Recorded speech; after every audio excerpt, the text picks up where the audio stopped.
여러분, 구원이라는 단어를 들으시면 가장 먼저 어떤 이미지가 떠오르십니까? 구원. 구원은 내 죄를 용서받는 것이고 나를 위해서 십자가 지신 그 예수님의 십자가의 죽으심을 통해서 내 모든 죄를 용서받고 하나님의 자녀가 되는 것이 구원입니다. 이 구원은 하나님의 은혜로 받는 것이고 내가 구원받는 것은 모두 하나님의 은혜요 예수 그리스도의 공로입니다. 이 구원에 대해서 이의를 제기할 사람은 아마 아무도 없을 것입니다. 그런데 오늘 빌립보서 2장의 말씀을 보면 이건 무슨 뜻이지? 이 단어는 내가 지금까지 알고 있던 내용하고 좀 다른 내용인가? 하는 생각이 드는 그런 표현이 나옵니다. 12절 말씀에 너희 구원을 이루라 라는 표현입니다. 너희 구원을 이루라. 두렵고 떨림으로 너희 구원을 이루라. 이것을 얼핏 보면 내가 구원을 위해서 애쓰고 힘쓰고 노력해야 하는 그런 뜻으로 보입니다. 너가 구원을 받기 위해서 열심히 한번 해봐라. 혹시 좋으면 구원받을 수도 있고 잘못하면 못 받을 수도 있으니까 두려워하고 떨면서 구원을 이루어내라. 이런 느낌으로 다가오기도 합니다. 그런데 이 말씀이 어떤 뜻일까요? 우리가 지난주에 살펴본 것처럼 사도 바울은 빌립보 성도를 사랑했고 빌립보 성도를 보면서 하나님 앞에 감사의 기도를 드렸습니다. 그 감사의 제목 중에 하나가 빌립보 성도들이 복음을 받아들이고 믿은 그것이고 또 믿은 그때부터 지금까지 계속 복음을 위한 일에 참여하는 그것을 보고 사도 바울이 기뻐했습니다. 그러니까 빌립보 성도들은 복음을 받아들였고 복음을 믿었고 그 복음을 통해서 구원을 받았습니다. 그런데 왜 사도 바울은 오늘 본문에 와서 빌립보 성도들에게 두렵고 떨림으로 구원을 이루라고 말을 했을까요? 오늘은 이 구원을 이룬다라는 뜻이 무슨 뜻인지 그리고 나에게 적용되는 의미는 어떤 의미인지를 함께 말씀을 통해서 살펴보기를 원합니다. 함께 12절의 말씀을 읽겠습니다. 그러므로 나의 사랑하는 자들아 너희가 나 있을 때뿐 아니라 더욱 지금 나 없을 때에도 항상 복종하여 두렵고 떨림으로 너희 구원을 이루라. 아멘. 먼저 사도 바울의 상황을 살펴볼 필요가 있는데 사도 바울은 지금 빌립보 성도와 함께 있는 것이 아니라 따로 떨어져서 옥에 갇혀 있습니다. 복음 전하다가 고난을 받게 된 것이고 내 마음에 사도 바울의 마음에 너무나 사랑하는 빌립보 성도들 너무나 아끼는 성도들인데 옥에 갇혔기 때문에 볼 수가 없는 상황에서 정말 만나고자 하는 마음이 간절하고 그를 위해서 말씀을 전하고 싶은 마음이 간절합니다. 그 바울의 간절한 마음 중에 하나가 무엇이냐면 빌립보 성도들이 구원을 이루어 나갔으면 좋겠다라는 간절한 마음입니다. 이것을 대체 이 구원을 이룬다는 뜻이 어떤 뜻입니까? 구원을 이룬다는 것은 모든 것이 너에게 달려있으니까 한번 열심히 해봐라. 어쩌면 구원받을 수도 있으니까 구원을 네가 이뤄내라. 이런 뜻이 아닙니다. 이미 받은 구원을 삶으로 나타내라는 뜻입니다. 우리가 믿는 바와 같이 이미 구원을 받았고 이미 하나님의 은혜로 구원받았습니다. 그렇다면 너가 구원받았다고 하는 그 사실을 너의 순종을 통해서 삶으로 나타내고 드러내라는 뜻입니다.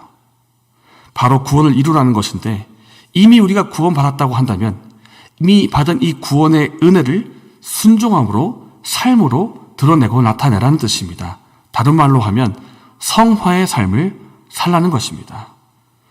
이 성화의 삶에 있어서 분명히 짚고 넘어가야 할 것이 있는데 성화의 삶은 전적으로 하나님의 은혜로 이루어진다는 것인데 동시에 우리의 순종과 노력이 있어야 된다는 것입니다. 전적으로 하나님의 은혜인데 그것과 함께 우리의 순종과 노력이 있습니다. 그러면 아까 스스로 구원을 얻으라라고 하는 그것과 다를 바 없는 건 아닙니까? 분명히 다릅니다. 다시 말하면 성화의 삶은 그 시작부터 끝까지 출발부터 마침까지 그 모든 것이 전적으로 하나님의 은혜입니다. 동시에 우리의 순종과 노력이 들어가는데 이것 또한 하나님의 전적인 은혜로부터 나오는 순종과 노력이라는 것입니다. 왜 성화에 우리의 노력과 삶이 들어갈까요? 하나님이 우리를 로봇으로 만들지 않으셨기 때문이고 우리의 삶을 하나님이 억지로 바꾸시지 않기 때문입니다. 하나님의 뜻이 우리가 거룩해져 가는 것인데 이 성화의 삶에 우리의 자발적인 순종이 들어가는 것이기 때문입니다.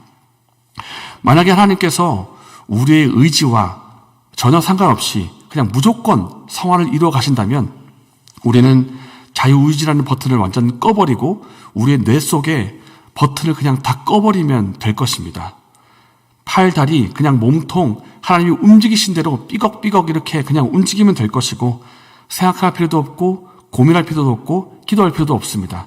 그냥 하나님이 기계가 마치 기계를 리모컨으로 작동시키는 것처럼 그냥 하나님이 시키는 대로 그냥 팔, 다리 움직이면 될 일입니다. 그러나 이렇게 로봇 움직이는 것처럼 하는 것이 하나님이 성화를 이루시는 방법이 아니라는 사실입니다.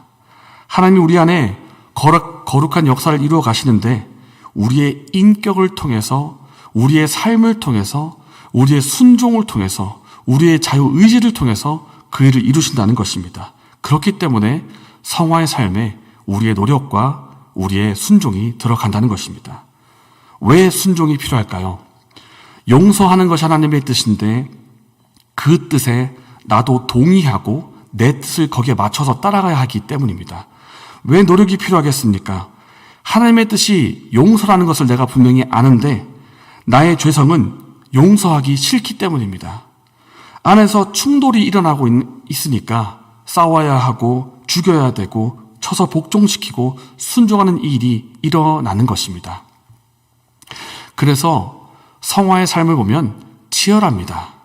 하나님의 뜻과 나의 뜻, 나의 자아를 두고 싸우고 이기고 지는 일들이 매번 일어납니다. 어떤 때는 내 뜻이 하나님의 뜻에 합하고 하나님의 뜻에 순종해서 하나님의 뜻이 내 삶을 통해서 이루어질 때가 있지만 어떤 때는 내가 불쑥 튀어나와가지고 하나님의 뜻을 쳐내버리고 내가 날뛰는 경우도 있는 것입니다.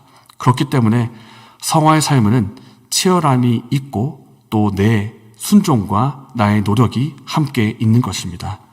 그렇다면 다시 돌아가서 하나님의 뜻에 내가 순종하고 노력하는 이것이 나의 힘이고 나의 공로일까요? 그렇지 않습니다. 하나님께서 은혜를 주시지 않으면 애초에 하나님의 뜻이 무엇인지도 깨달을 수가 없고 내가 그 뜻에 순종해야 되겠다 하는 그런 생각도 전혀 나지를 않습니다. 그래서 모든 것이 하나님의 은혜입니다. 내가 순종해야 되겠다. 내가 노력해야 되겠다. 내가 의지를 들여야 되겠다. 이것마저도 하나님의 은혜가 아니면 일어나지 않는다는 것입니다. 13절이 바로 이것을 말씀하고 있습니다. 13절의 말씀을 함께 읽겠습니다. 너희 안에서 행하시는 이는 하나님이시니 자기의 기쁘신 뜻을 위하여 너에게 소원을 두고 행하게 하시나니. 우리 안에서 행하시는 분은 하나님이십니다. 내가 선한 일을 해야겠다는 생각이 들었다면 그것은 하나님이 행하신 일이고 그렇게 할 능력도 하나님이 주신 것입니다. 내 생각, 내 자아와 싸우고 나를 내려놓고 나를 쳐 복종하겠다라는 의지가 든 것도 하나님께서 은혜를 주셨기 때문에 가능한 것입니다. 그렇기 때문에 우리가 성화의 삶을 살아간다면 이 모든 것은 전적으로 하나님의 은혜입니다. 이 하나님의 은혜 안에서 구원을 이루어 가라. 성화의 삶을 살아라. 네가 이미 받은 구원의 은혜를 순종을 통해서 삶 속에서 이루어 가라라고 사도 바울이 권면하는 것입니다. 이 성화의 삶을 살아가는 은혜가 저와 여러분에게 있기를 바랍니다. 그렇다면 이 성화의 삶, 거룩한 삶을 살아가는 성도의 구체적인 모습이 어떤 것이겠습니까? 여러 모습이 있겠습니다만 오늘 본문을 통해서 14절의 모습을 통해서 그 구체적인 모습을 살펴보기를 원합니다. 다 함께 14절의 말씀을 읽겠습니다. 모든 일을 원망과 시비가 없게 하라. 모든 일을 원망과 시비가 없이 하라. 이것이 성화의 삶의 구체적인 모습입니다. 원망은 불평과 불만을 쏟아내는 것을 말하고 있고 시비는 따지고 논쟁하며 다투는 것을 말합니다. 원망하지 말아야 한다.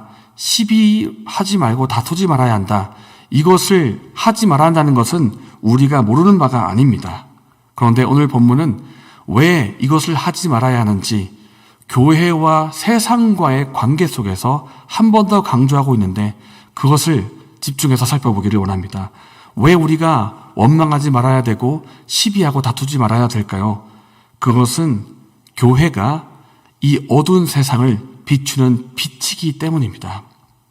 교회를 세상의 빛으로 부르셨기 때문에 이 부름에 합당하게 살기 위해서, 성화의 삶을 살기 위해서 원망과 시비가 없게 되어야 한다는 뜻입니다.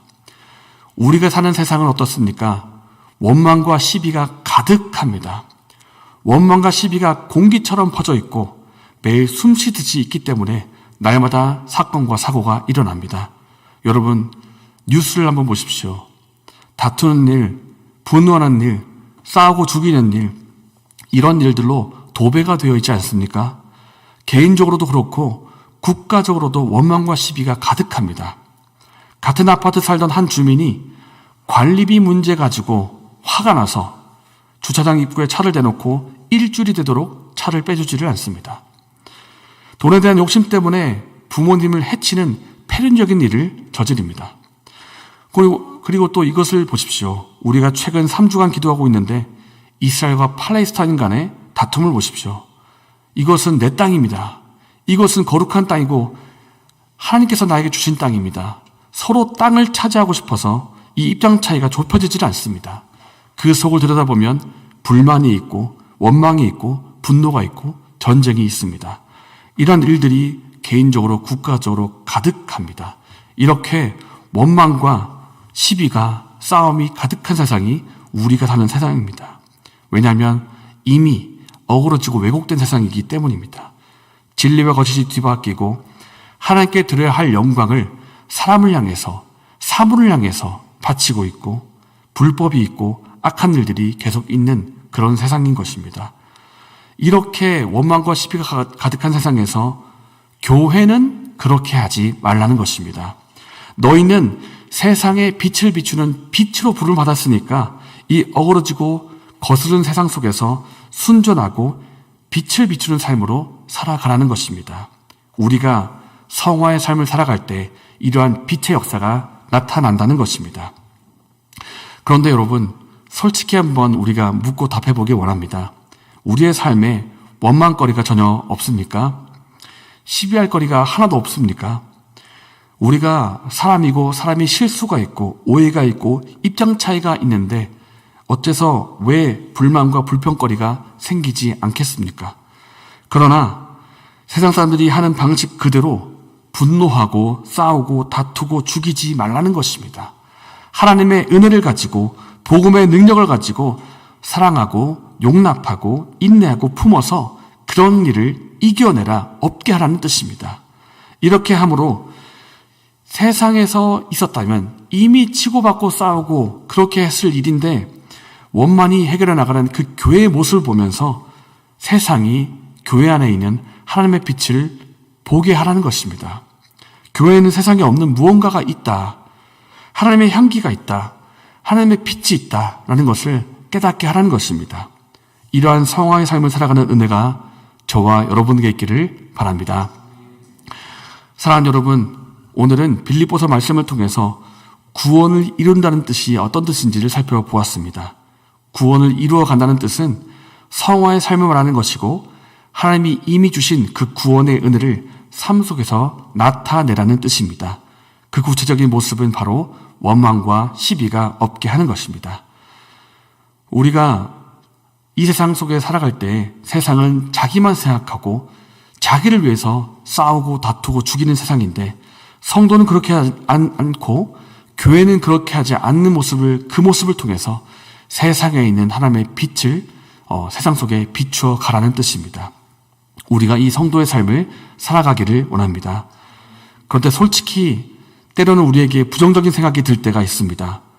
성화의 삶, 내가 이렇게 부족하고 실수가 많은데 나 같은 게 어떻게 성화의 삶을 살 수가 있어? 내가 하나님의 향기를 나타낼 수가 있는가? 우리의 힘으로는 안 되지만 하나님의 힘으로는 가능합니다.